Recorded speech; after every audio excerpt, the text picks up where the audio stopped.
Hey there, Squirrel Army. How's it going? For today, we are talking about bitterthorn, Nissa's animus. You can join the Squirrel Army by subscribing. Alright, so this essentially is a new sort of the animist style of effect. It's also sort of similar to sort of Hearth and Home. So yeah, that's pretty good. It comes in the uh, Mother of Machines commander decks. I don't know which one it actually comes in, but it comes in one of them. It's sitting at about $10 right now, but I'm pretty sure it's gonna go up because this is a pretty darn good card. We know how good Sword of the Animus is. We know how good sort of Hearth and Home is. Yes, it isn't exactly the same, but you do get that living weapon effect, meaning that you do have it essentially auto-equipped to something already. And then again, it is an attack trigger on getting the land. So again, you're not you're very unlikely to not get a trigger off of this to get a land. Yes, it is 3 mana and you've got to wait a turn unless you've got haste or whatever, but still, I do find that these cards are very, very worth it when you're not playing green, because one of the problems that you do suffer with in non-green decks, unless you're a really strong high-level deck and got lots of mana rocks and that sort of thing, is keeping up your land drops or keeping up your mana, because it's so easy to fall behind everyone else, especially the green players and whatnot, and their insane amounts of ramp and that sort of thing. So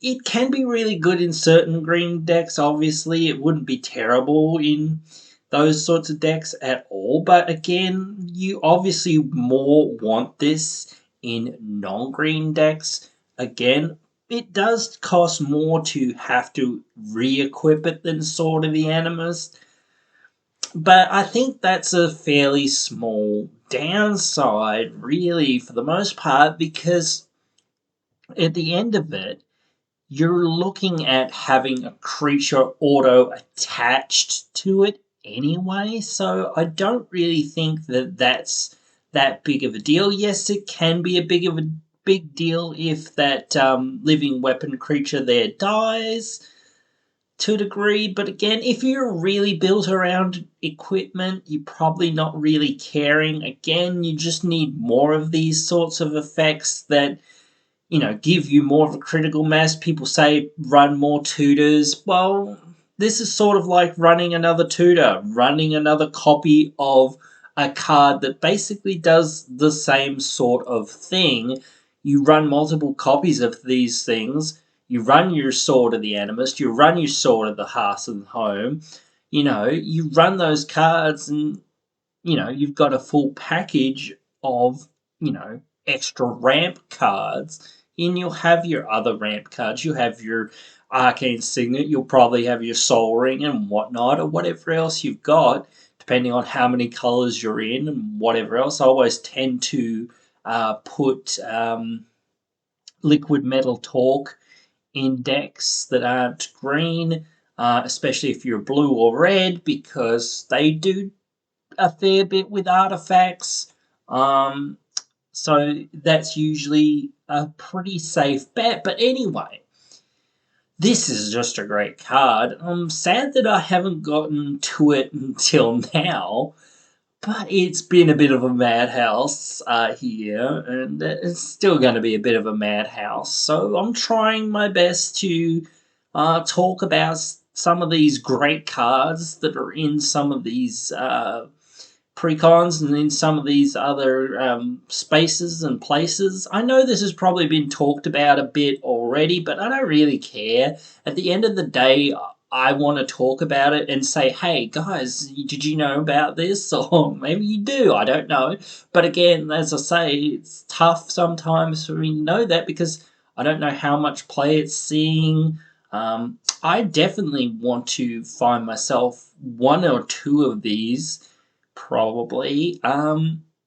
Because again, there I at least have one deck that will go in.